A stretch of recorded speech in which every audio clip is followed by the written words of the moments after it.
Ayan, okay. Magandang umaga po mga kapatid and happy Sabbath sa ating lahat. At purihin po natin ang ating Panginoon sa umagang ito. Tayo po ay muling kanyang tinipon bagamat online sa araw po ng Sabbath.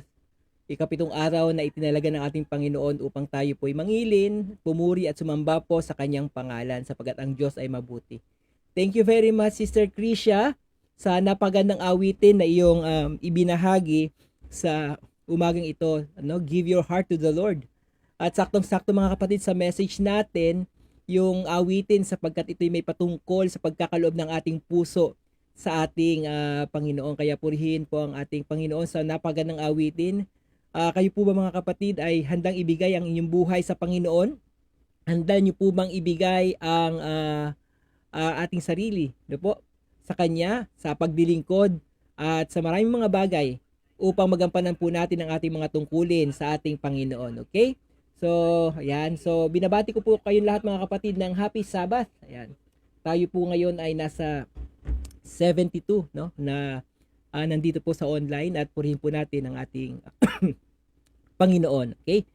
Ayan. So, siya nga pala bago magpatuloy mga kapatid ay announcement muna, no? Mamaya may AY po tayo. Siguro mga 2:30 ang ating AY para makapagpahinga rin po kayo ng konti.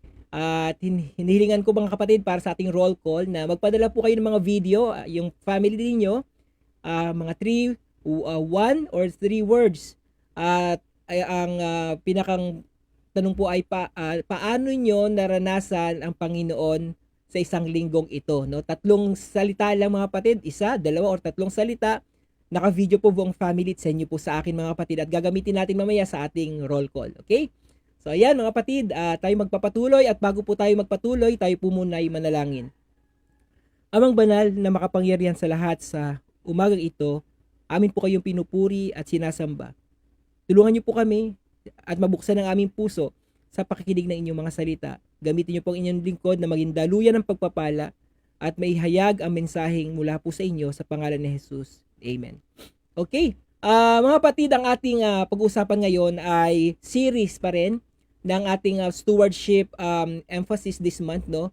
Sa pangunguna po ng ating stewardship leader na si Brother Joshua Agape, no po. At itong sermon na i-share ko po sa inyo ay inihanda po niya mga kapatid sapagkat ito po ay series, no? Na siyang magagamit po natin para sa buwang ito. So, atin pong napag-usapan before na ito pong buwan na ito ay Stewardship Month, no po? Na binibigyang emphasis ang lordship ng ating Panginoon mga kapatid ko. Kaya sa oras na ito, atin na pong tatalakayin ang ating mga dapat talakayin. So, share ko lang po ang aking PowerPoint. Okay? Ayan. Okay. Ang ating pag-uusapan mga kapatid ngayon ay sermon ito yung number 3, no? Third Sabbath. Intentional benevolence, God resources for mission. At ang ating primary passage ay binasa na po kanina ang 2 Corinthians chapter 2, 6 to 8, okay? 2 Corinthians chapter 2, 2 Corinthians chapter 9, 6 to 8. Kaya mga kapatid, muli ko kayong binabati ng isang napakagandang umaga sa araw po ng Sabbath na ito. So sa ating pagpapatuloy po ng ating missional steward na may temang Faithful Till He Comes series, ay pinag-uusapan natin dito mga kapatid yung pagiging tapat na katiwala po natin sa ating Panginoon. Ngunit ngayon, meron po tayo isang subject na pag-aralan na siguro minsan parang makakaramdam tayo na parang hindi tayo komportable or uncomfortable tayo. Sapagkat ang pag-uusapan natin ngayon mga kapatid is all about giving, no? So ano ba yung giving? Titingnan natin, yan lang ba ang tema ng stewardship, yung salitang giving? O ano bang point meron sa salitang giving mga kapatid?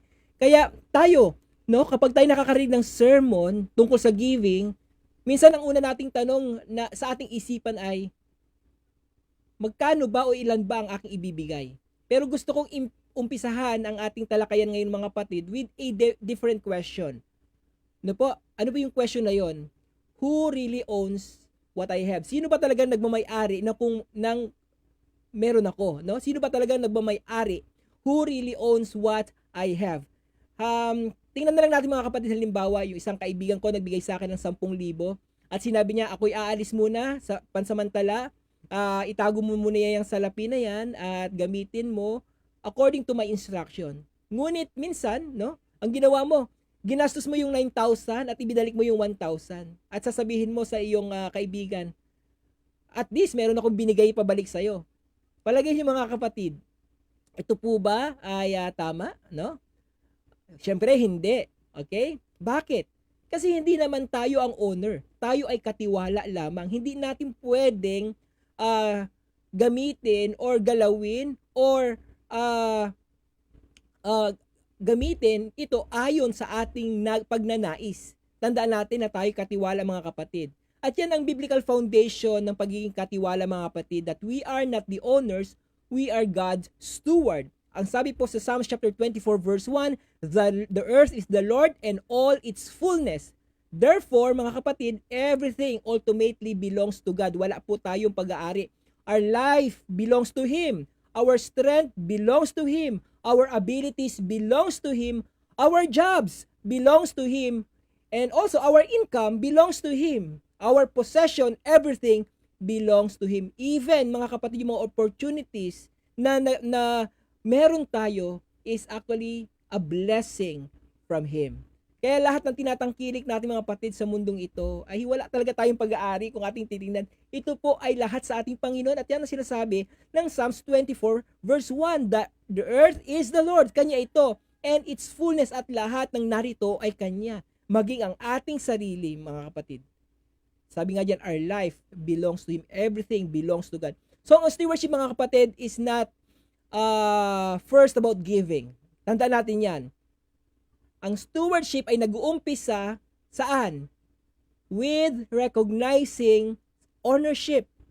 Yung pagre-recognize ng ownership ng ating Panginoon. So mula sa passage na ito, meron tayong tatlong bagay o prinsipyo na kung saan marami tayong matututunan dito habang pag-aaralan natin yung mission po ng ating Panginoon sa ating buhay. So punta po tayo mga kapatid sa ating talata. Ito po yung ating talata.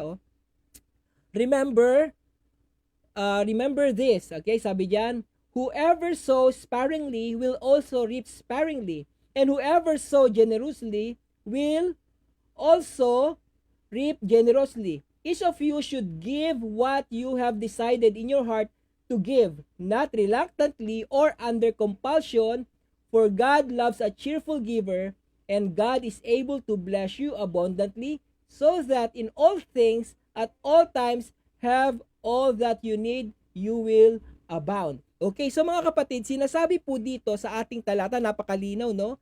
Na alalahanin mo, okay? Whoever sows sparingly will also reap sparingly.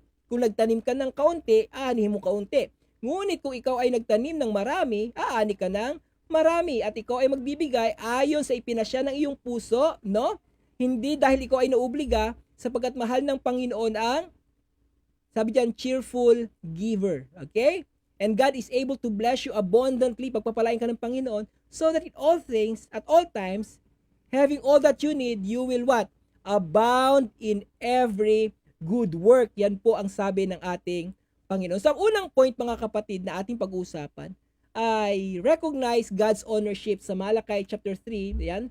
Sa Malachi chapter 3, 8 to 10. Okay? Ano pong sinasabi mga kapatid sa Malachi? Okay, ito pong sinasabi. Okay. Will a mere mortal rob God? Yet you rob me. But you ask, how are we robbing you? In tithes and in offering. Bring the whole tithes in the storehouse, that there may be food in my house.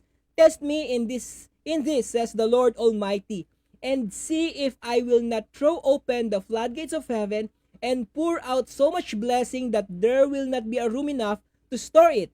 So ano po yung napapansin niyo mga kapatid sa talatang ito? Okay? Yung mga, sabi natin, direct to the point na salita ng ating Panginoon. Okay? Yung salitang, you have robbed me, pinagnanakawan mo ako, sabi ng ating Panginoon. Tingnan niyo mabuti mga kapatid. No? Hindi naman sinabi ng ating Panginoon na, you failed to donate. He says, you robbed me. Why? Kasi ang issue rito mga kapatid is not the amount. Alright? It's not simply the amount. Ang issue rito ay napakalalim. The deeper issue here is His ownership. God is the owner and we are His steward. No po? Kaya minsan mga kapatid, kung ating titingnan, Minsan sinasabi natin, ay pinaghirapan ko naman tong pananalapi na to. Totoo yan mga kapatid, pinaghirapan natin, no? Pinagtrabahuan ko to, nagsakripisyo ako sa kung anong meron ako ngayon. Gigising ako ng maaga, pupunta ako sa trabaho upang makaipon at sumweldo. Totoo yun mga kapatid, we can't deny that. Pero ang question, no, the question is, who gave you the strength to work? Sino ba nagbigay sa'yo ng kalakasan para magtrabaho? Sino ba ang gumising sa'yo sa umaga? 'Di ba? Sino ba ang nagbibigay sa'yo ng hininga? Who gives you your abilities? Okay? Who gives you another day of life? And who gives you the opportunity? Who gave you the health and intelligence to do your work? Totoo mga kapatid, nagsasakripisyo tayo. But behind that sacrifices, sino yung nasa likod niyan? Na po? Muli, ang nasa likod niyan mga kapatid, ang Panginoon. Sino ang nagbigay ng kalakasan sa atin para magtrabaho? Ang Diyos. Sino ang nagbigay sa atin ng abilidad? Ang Diyos. Yan ang sinasabi sa Deuteronomy. Always remember the one who gives you the ability to produce wealth. Who gives you the ability to produce wealth? It is God. Okay? Who gave you another day of life? It is Him. Who gave you the opportunity is still God mga kapatid. And who gave you the health and intelligence to do your work is still God. Kaya everything we own mga kapatid, it is not ours. Kundi yan ay pag-aari ng Panginoon, we are just steward. Okay? Kaya totoo yung sinasabi na sasabihin natin, yes, I work hard for my money. That is true. I sacrificed, I work, I woke up early, I went to work to earn my salary. But let us always remember this question. Who gave you all this, mga kapatid? Walang iba, ang ating Panginoon. Lagi po nating tatandaan yan mga kapatid. Ito pong sabi sa James chapter 1:17. Ayan, every good and perfect gift is from above, coming down from the Father of the heavenly lights, who does not change like the shifting shadow. So sino raw pong nagbibigay ng mabuti at sakdal or perfect na kaloob? Walang iba ang Diyos mga kapatid. Everything begins with God. Therefore, mga kapatid, stewardship begins with what? A simple recognition. Ano yon? That God is the owner and Pastor Janelle is a manager. No? That God is the owner and we are the manager. No po? Dapat dun po laging nag-uumpisa yun mga kapatid. No? Okay, tuloy tayo mga kapatid. Ito po ang sinabi ni Mrs. White. Okay.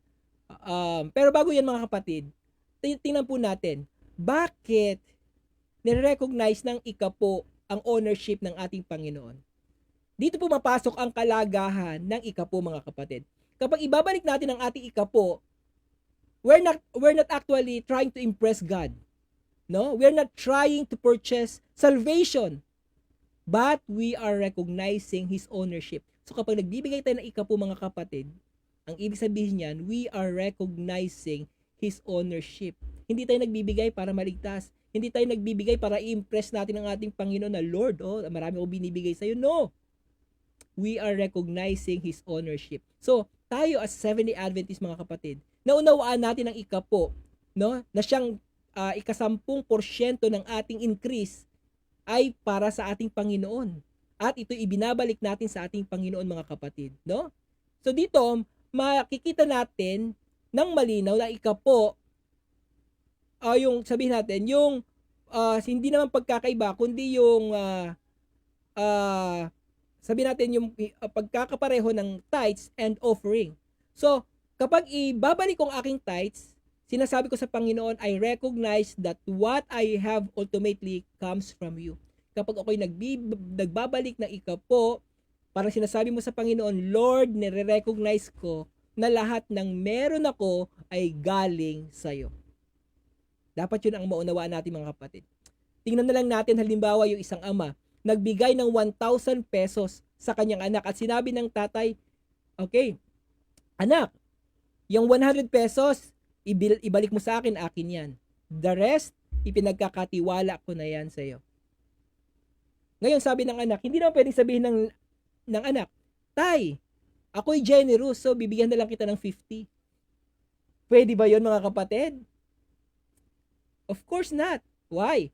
Because yung 100 was already claimed. Claim na yan na kanya, mga kapatid ko. So yung 10%, claim na ng Panginoon niya, nasa kanya yan, mga kapatid. At hindi natin pwedeng hindi yun ibabalik. Kasi kanya na yun. So yung issue rito is not generosity, mga kapatid. Ang issue rito ay ownership. Kanino ba yung 10% na yun? Akin pa rin ba yun? No. Yun ay sa ating Panginoon, mga kapatid. Kaya malino po yung sinabi po dyan ni Mrs. White. Sabi po dyan, God has made the proclamation of the gospel dependent upon the labors and the gift of His people, voluntary offerings, and the tithes constitute the revenue of the Lord's work. From the Acts of the Apostle, page 74. So, ipinapakita dito, mga kapatid, that God owns resources. Yet, pinili ng Panginoon na ma-accomplish ang mga misyon, ang trabaho ng Diyos sa pamamagitan ninyo at sa pamamagitan ko. Nangangahulugan na yung ating mga resources, mga kapatid, ay may purpose beyond ourselves. Yung ating pag-aari ngayon, may mga purpose yan, mga kapatid. Hindi lang dahil para i-sustain tayo, no? It means our resources have purpose beyond ourselves. So bago tayo magtanong, mga kapatid, Panginoon, magkano ba yung ibibigay ko? Siguro ito yung pinakamagandang tanong, no? Na dapat nating unang tanungin. Panginoon, ano ba yung para sa iyo, no? Lord, what really belongs to you? Ano sagot natin? The answer is everything. Wala talaga tayo. Kaya mga kapatid, pinapakita dito that we recognize God's ownership kasi wala talaga tayong pag-aari. Ngayong pinaalalahanan tayo ng Panginoon na pag-aari niya ang lahat at kung ano ang dapat nating gawin doon sa kanyang pag-aari na yon na kanya, hindi natin ito itatago. Hindi natin ito i-hoard. No? We don't keep it, we don't spend it, mga kapatid. And we don't redirect it according to our own preferences. Hindi mo pwedeng pagdesisyonan yung 10% na yun na, ay, dyan na lang yan, doon na lang yan. Gagastusin ko ito. Pareho lang naman. No. We return it kay mga kapatid. Kanino? Sa ating Panginoon. At ito ang magdadala sa atin sa ikalawang prinsipyo na ating pag-aaralan. Okay? So yun, mga kapatid, tandaan natin, hindi mo kinakailangang i-keep yun. You have to return it. Okay? We don't spend it. You have to return it. We don't redirect it according to our preferences. We have to return it, mga kapatid. So ano yung second principle, mga kapatid, dito? Ayan. Returns God's tithe and promise. Okay? So ang ating text dyan ay nasa Malakay chapter 3:10. Sabi dyan, bring the whole tithes into the storehouse that there may be food in my house. Test me in this, says the Lord Almighty, and see if I will not throw open the floodgates of heaven and pour out so much blessing that there will not be room enough to store it. Sabi ng Malakay, bring the whole tithe into the storehouse. Tingnan niyo yung salitang bring. God says bring. Not simply think about it, pag-isipan ko. Not simply intended to do it. Not simply give when convenient. Magbibigay na lang ako pag meron na ako. Magbibigay na lang ako kapag maalwan na ako. Ang sabi dyan, mga kapatid, bring it to the Lord. Bring it to the Lord. Dalhin natin sa ating Panginoon. No po? Alright. So, tuloy tayo, mga kapatid. So, yung word na return, napakahalaga yan. Kasi, madalas sinasabi natin, oh, I will give my tithes. O nagbigay ako ng tithes. Pero ang theological differences between gave it and I return it, mga kapatid, may pagkakaiba. May theological difference yan, mga kapatid. When we say return, we recognize that it was already God. No? Sa Panginoon na yan. Tithe is not simply a donations, kaya hindi natin kinakailangan, hindi natin may pagmamalaki yan. Sapagkat yan ay sa Panginoon, ibinabalik lang natin yung sa ating Panginoon. No? Ibinabalik natin yung sa Panginoon. Hindi mo donation yan. Yan ay binabalik mo para sa ating Panginoon. Okay? Ano naman yung promise? Ang promise, mga kapatid, is a regular and systematic offering. No? Ngayon pupunta tayo sa kahalagahan na isa pang mensahe, yung promise. Ano yung promise, mga kapatid? Sa Adventist Stewardship Ministries, dinescribe ang promise as regular and systematic offering given as percentage of income or increase beyond the tithe. Ang ibig sabihin mga kapatid, it is not another tithe, it is an offering. But it is different from an occasional offering. Bakit? Kasi yan ay regular, yan ay systematic, yan ay proportional, at yan ay pinanalangin. Prayerfully planned, pinagplanuhan at ipinanalangin mga kapatid, yung offering na yan. Okay? Ngayon mga kapatid, dito may tinatawag na intentionality. Okay? Merong tinatawag na intentionality sa pagbibigay ng offering. Merong pagpaplano, merong desisyon. Sa makatuwid, ang biblical giving mga kapatid should not be controlled only by emotion. Pinagpaplanuhan yan mga kapatid ko. Sabi diyan so each one gives as he purpose in his heart, not grudgingly or of necessity, for God's love a cheerful giver. Alright? So malinaw dito mga kapatid, according to his heart. Halimbawa mga kapatid, tingnan na lang natin, yung isang tao nagbayad ng electricity bill. Okay? At sabi niya, okay, magbayad ako ng anumang gusto kong presyo, okay? Or I will pay it whatever I feel like paying. Ano mangyayari mga kapatid? Eventually, mapuputulan siya ng kuryente. Bakit mga kapatid? Kasi, merong responsibility, okay? And some responsibility require faithfulness and consistency, not only emotion na kung kailan mo lang gusto dahil you are emotionally blessed, emotionally inspired, doon ka lang magbibigay, mga kapatid. No. Alright? It must be planned. In the same way, ang systematic giving ay tinuturuan tayo mga kapatid to make a prayerful commitment rather than waiting for an emotional moment every Sabbath.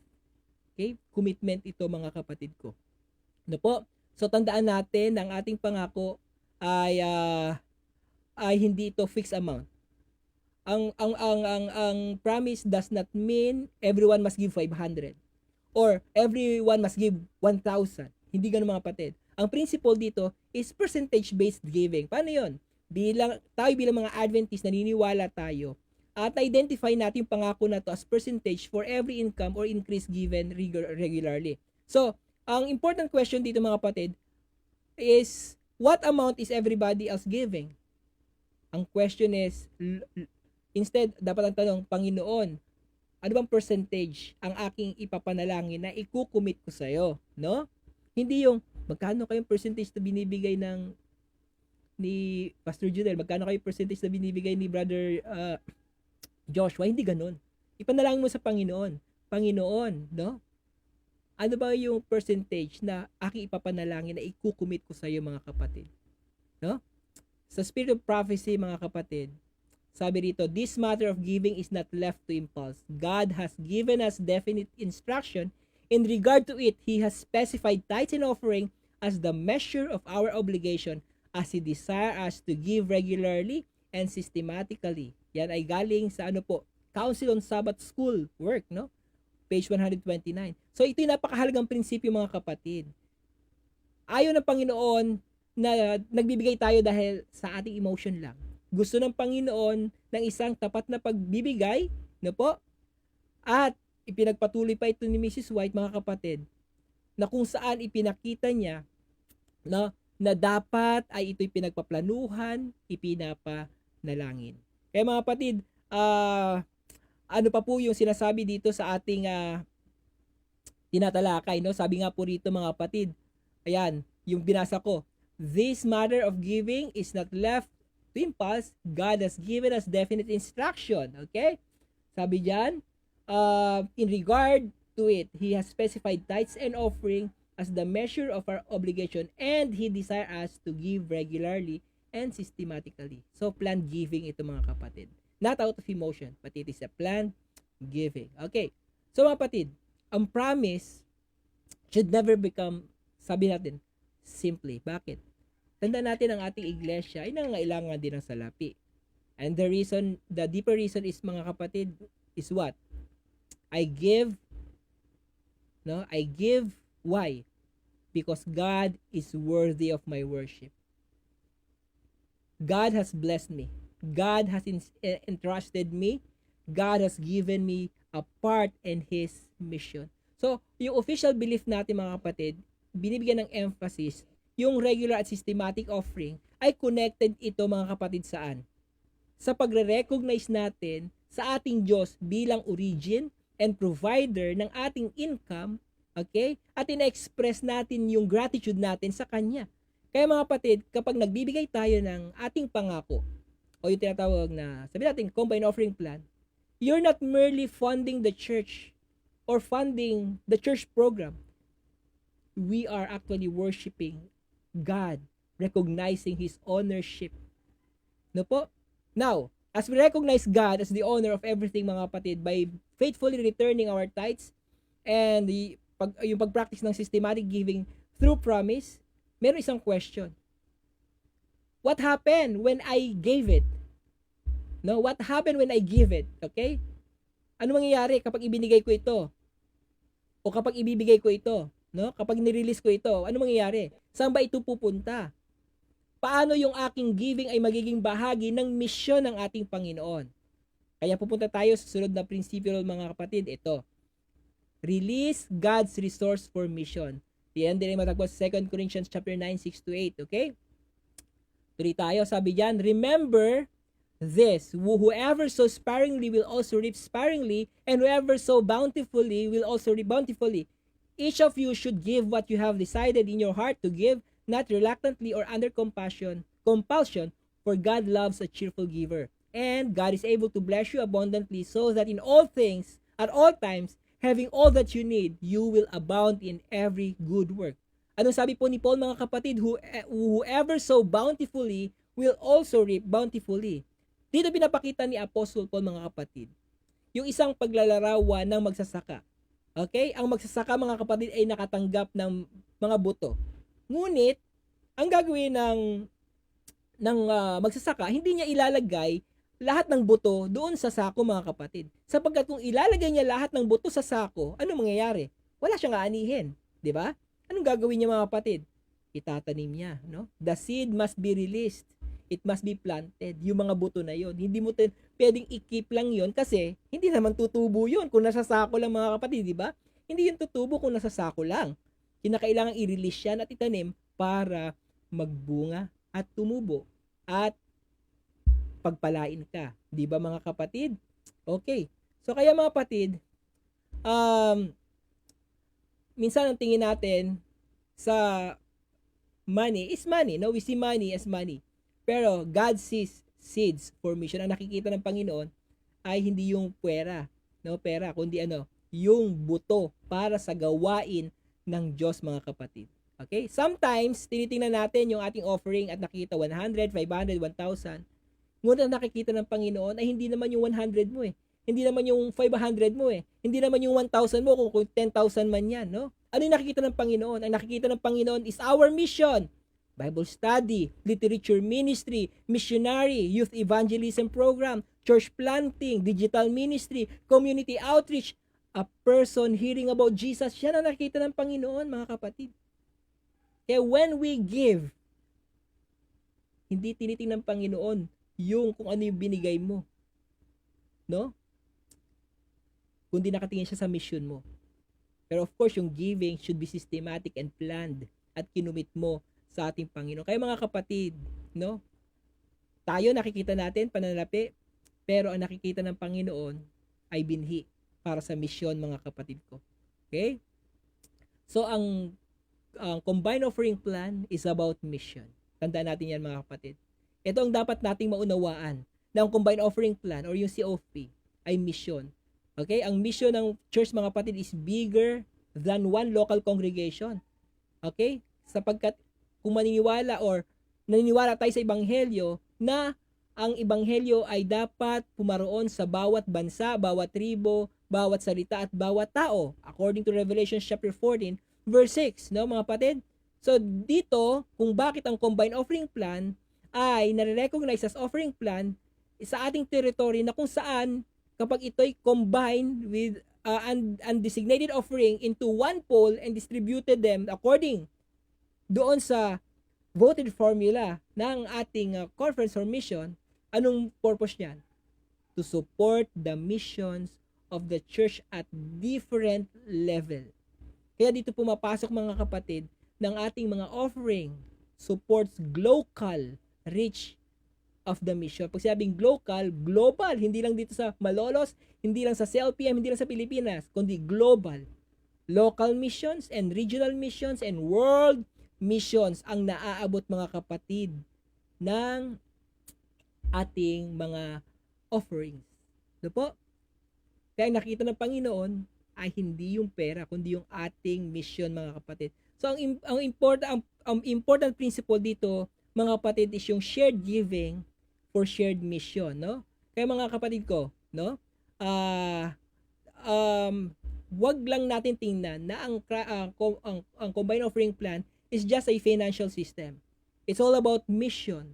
So when we participate in regular systematic offering through church offering mga kapatid or through church offering system, we are participating in something much larger than ourselves. Okay? And that is our mission. Ano po? So minsan iniisip natin na ay lit-lit lang ng aking church. Pero hindi mo alam yung nagagawa mo at na ibabalik mong handog sa Panginoon ay hindi lang yung church mo ang nakikinabang kundi ang buong mundo para dalhin ang ebanghelyo mga kapatid sa mga tao sa buong sanlibutan. Okay? So we are not merely donors. We are partners for mission, no? No? Bigyan natin ng emphasis to. We are not merely donors. We are partners in mission. No po? You may never meet the missionary supported by your offerings. Siyempre, baka nasa ibang bansa sila. O you may never know the name of the person who receives a Bible because of your offering. And you may never see the evangelistic meeting you're offering help to support. Di ba mga kapatid? But your faithfulness can become part of that person's journey to Jesus. And that's stewardship. Yan ang pagiging katiwala po ng ating Panginoon. Hindi mo lang namamalayan yung ipinagkaloob mo sa Panginoon. Ang dami na palang naabot. Nakarating na ng Mongolia, nakarating na ng China, nakarating na ng Africa, mga kapatid, with that simple, dedicated, and prayerfully planned offering. No? Para sa ating Panginoon. Because God sees your offering not as money, but as mission. Ang mga kapatid, sabi po ni Mrs. White, the Lord does not need our offering. See? We cannot enrich Him by our gifts. Sabi po, says the psalmist, all things come of thee, and of thine own have we given thee. Yet God permit us to show our appreciations of His mercies by self-sacrificing efforts to extend the same to others. This is the only way in which it is possible for us to manifest our gratitude and love to God He promised no others. Counsel, Soul, and Stewardship, page 18. So, napakagandang kaisipan nito mga kapatid. God doesn't need our money, but He gives us the privilege of participating in His work. Yan yung pagkakaiba mga kapatid. So, giving is not God needing us. Kundi giving is God inviting us into His mission. So, bakit tayo nagre-release mga kapatid ng resources? Because of mission. Why we do release resources mga kapatid? Through the church mission. Itong sabi ng Panginoon mga kapatid. Okay, so John 3:16, for God so loved the world that He gave His only begotten Son. Jesus gave everything for us. Ano po? God gave everything for us.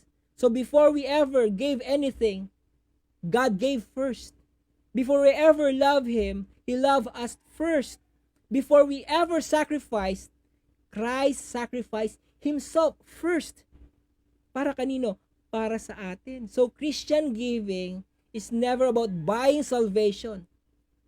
We do not give so God will love us mga kapatid.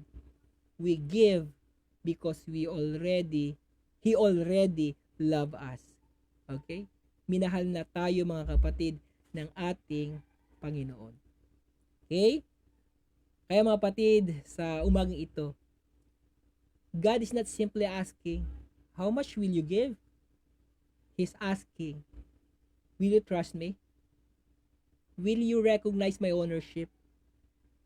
Will you recognize me as your owner? Will you return faithfully what belongs to me? Or will you release what I have entrusted you for mission? Siguro sasabihin ng ilan sa atin, Panginoon, gusto kong maging tapat na nangangako. Hindi dahil pressure ka. Hindi dahil gusto mo ng recognition. Hindi dahil kailangan ng church yung iyong pananalapi. Ngunit dahil si Jesus ay napakahalaga sa atin. Tandaan natin mga kapatid, kung ano man ang nilaan o nilagay ng Panginoon sa ating kamay, ang nais niya ay yan ay mag-flow, no, through para po sa mission ng ating Panginoon. Mga kapatid, we are not merely funders of the missions. We are partners in mission. Mga kapatid, tayo nawa ay maging missional steward ng ating Panginoon. Ang maging panalangin sana natin, Panginoon, ang lahat ng meron ako ay sa iyo. Gamitin mo ito para sa kaluwalhatian at para sa ikatatapos ng gawain ng ating Panginoon. No? The question now is, will you trust Him? Will you recognize His ownership? Will you return faithfully? And will you release your resource for mission? Pagpalain po kayo ng Panginoon sa umagang ito mga kapatid. Pagpalain po kayo, mabubuting katiwala ng Diyos. Purihin po ang kanyang pangalan. Ito po ang aking dalangin mga kapatid, and God bless you all. Tayo manalangin mga kapatid. Amang banal na makapangyarihan sa lahat. Salamat po sapagkat binigyan niyo kami ng pagkakataon na makapaglingkod sa iyo. Bagamat wala kaming pag-aari sa mundong ito, pinagkatiwalaan niyo po kami upang kami maging instrumento rin sa pagtatapos ng gawain, upang kami maging mabuting katiwala, maging mabuting takambangalaga na inyong ipinagkaloob sa amin. Nawa Panginoon, lagi naming maisip na wala po kami sa anumang bagay na meron sa mundong ito, kundi ang lahat ay sa iyo. Kaya magampananawa namin ang aming tungkulin bilang isang mabuting katiwala, maging prioridad namin kayo sa aming buhay hanggang sa panahon na kayo'y pumarito dumating at tanggapin ng bawat isa ang buhay na walang hanggan. Tulungan niyo po kaming maging mabuting katiwala sa lahat ng aspeto ng aming buhay. Ito lamang, Panginoon, ang aming hiling sa matamis na pangalan ng aming tagapagligtas na si Jesus. Amen.